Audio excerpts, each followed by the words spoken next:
Bonsoir à toutes et à tous, soyez les bienvenus sur Monaco Info. Nous sommes le mardi 4 juillet, voici le sommaire de ce journal. 97,6%, c'est le taux de réussite au premier tour du baccalauréat, toutes séries confondues en principauté, sans oublier les mentions, 79,9%. Vous l'avez compris, nous reviendrons sur ces bons résultats.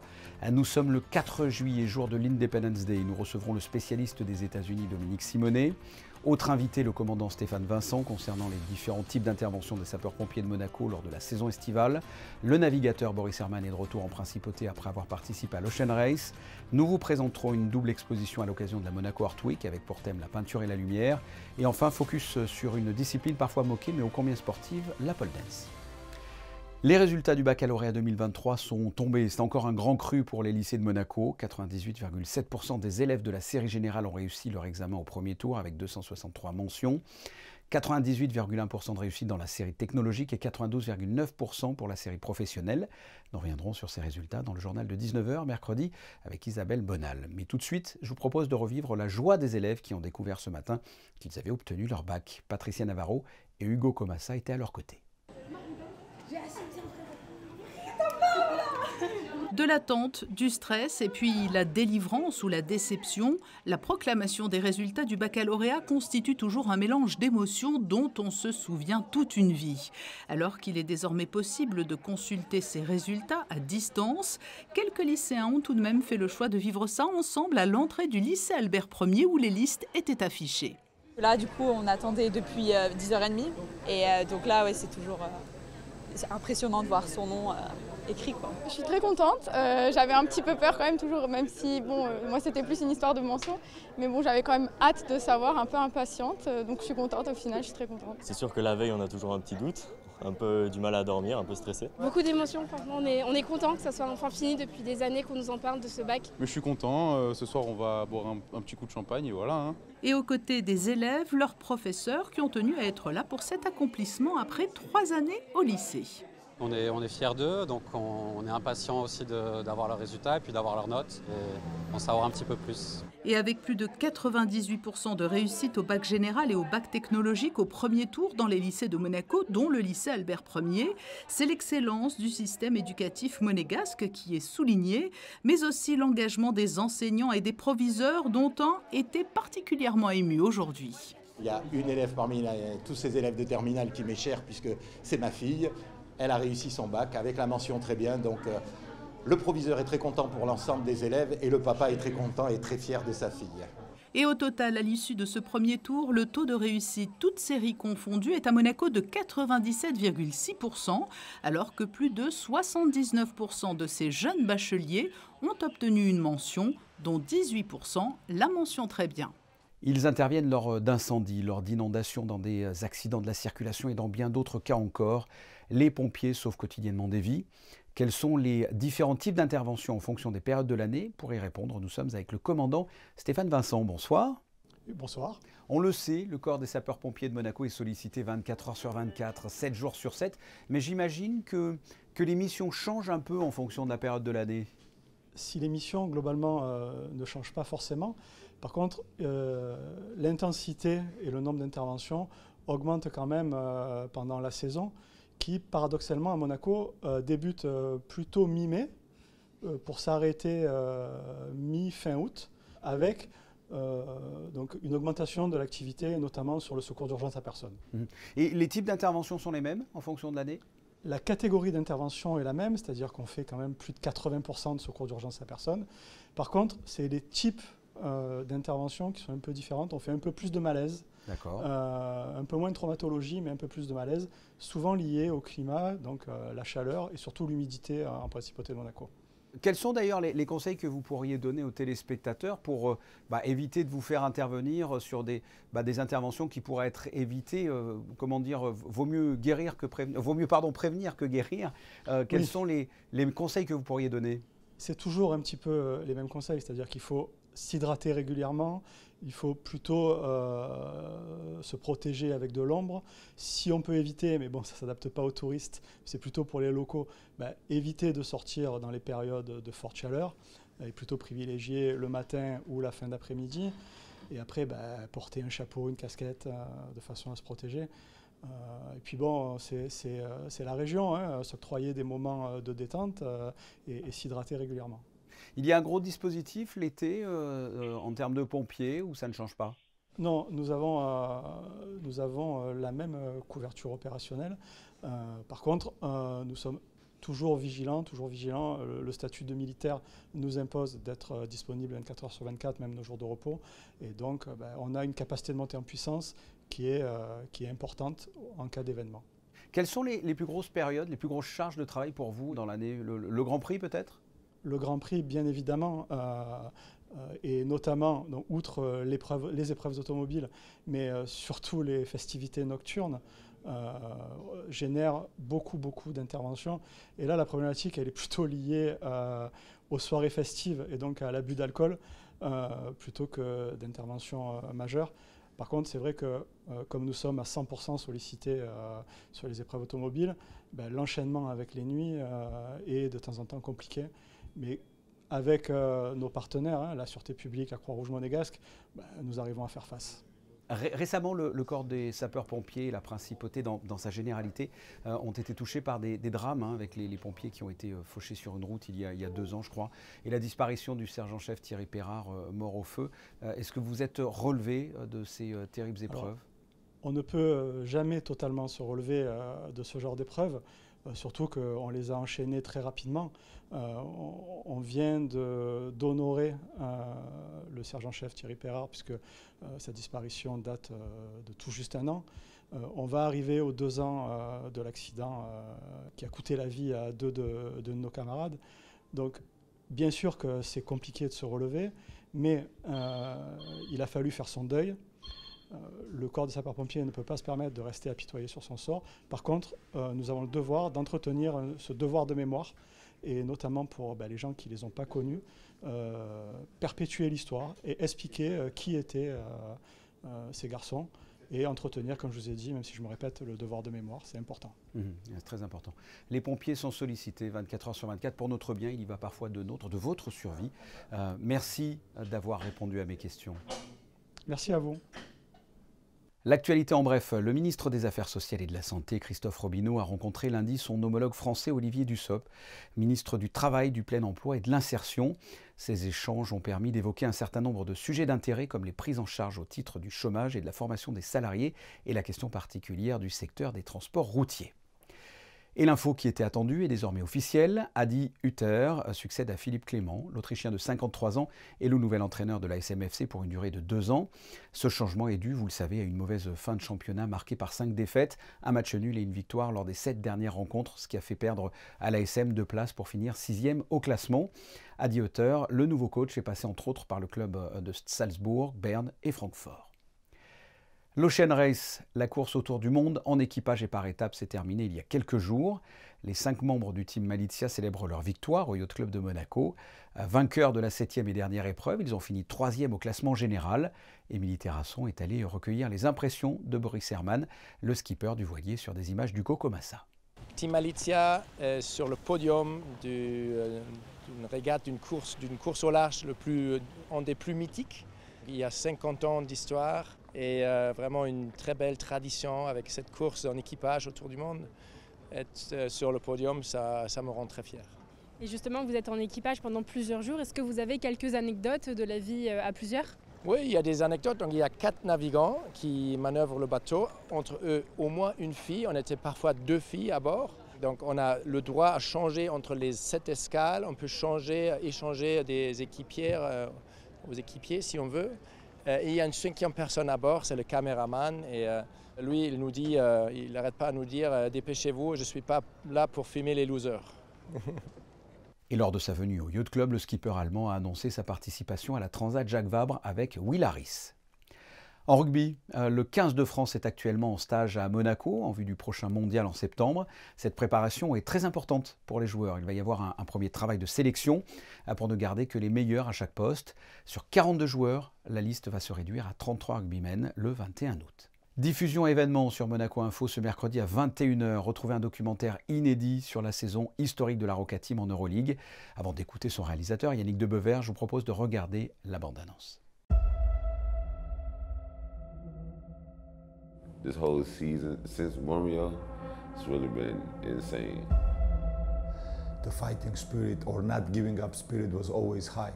And this what makes this group a little bit special.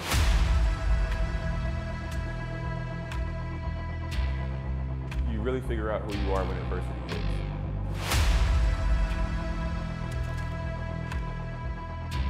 Honestly, it's just a blessing to be in this situation.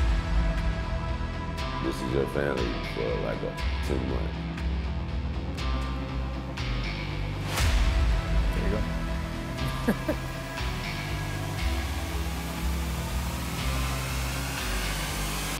I finally made it.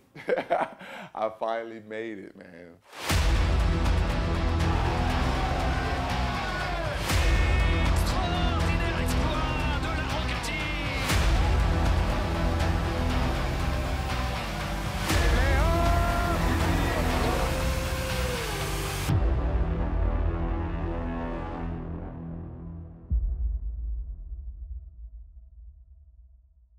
Alors qu'il est en train de peaufiner les derniers détails avec notre monteur Michael Vouk, Yannick Debever vous en dit plus sur ce documentaire événement qui a nécessité 9 mois de tournage et plus de 2 semaines de montage. Vous allez découvrir l'épopée historique de la Roca Team de l'intérieur, depuis Bormio, sa pré-saison, jusqu'à Kaunas et ce Final Four historique.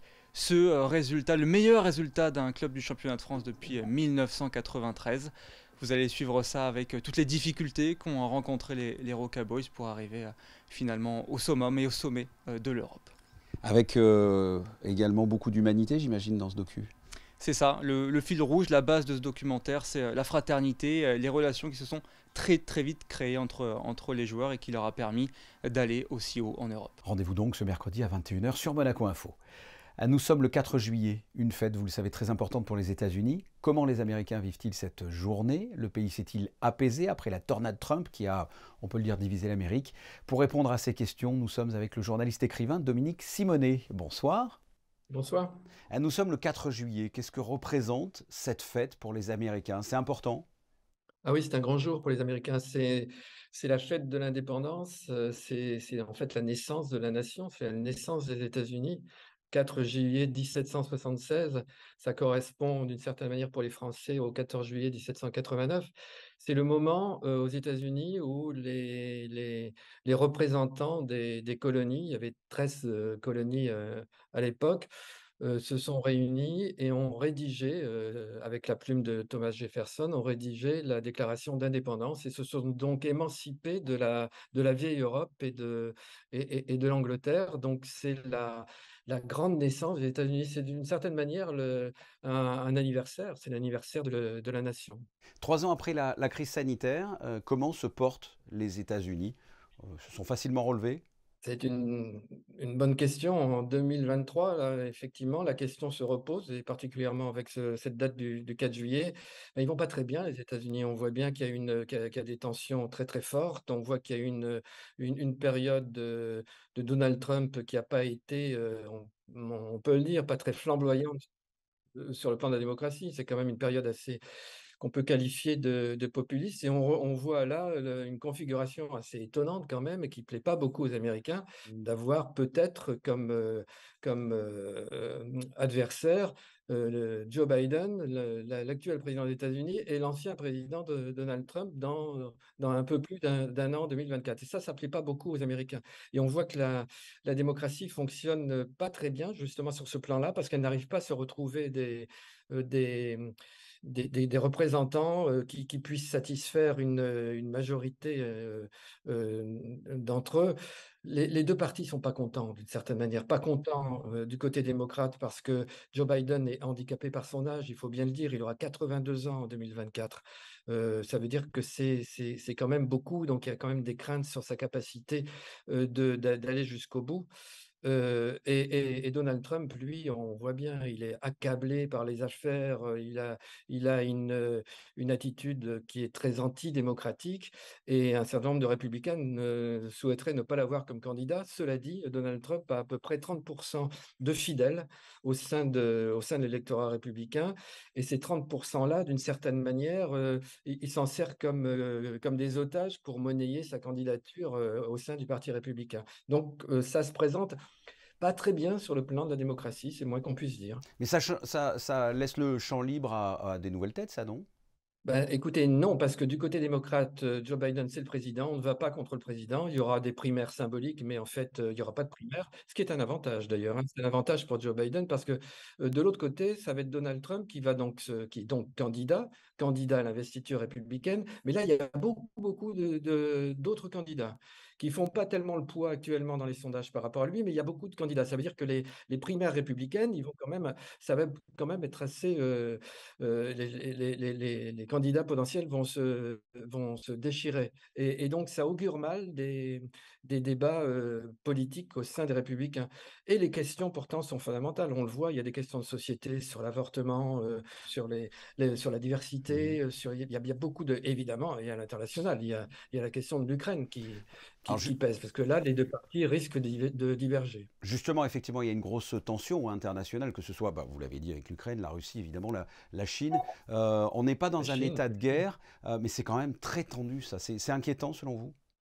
Ah oui, c'est très inquiétant. Il y a ne serait-ce que l'Ukraine, on voit la situation là un petit peu de la part de Vladimir Poutine, qui a subi des revers intérieurs, et on ne sait pas très bien comment il va et continuer à évoluer. En tout cas, il y a même des menaces sur l'état de la centrale nucléaire de Zaporijjia, et peut-être l'utiliserait-elle. Donc il y a des développements à venir de la guerre en Ukraine qui sont assez inquiétants. Les États-Unis sont très engagés, et évidemment avec l'OTAN. Il y a un sommet de l'OTAN dans quelques jours où tout ça, bien évidemment, va être discuté.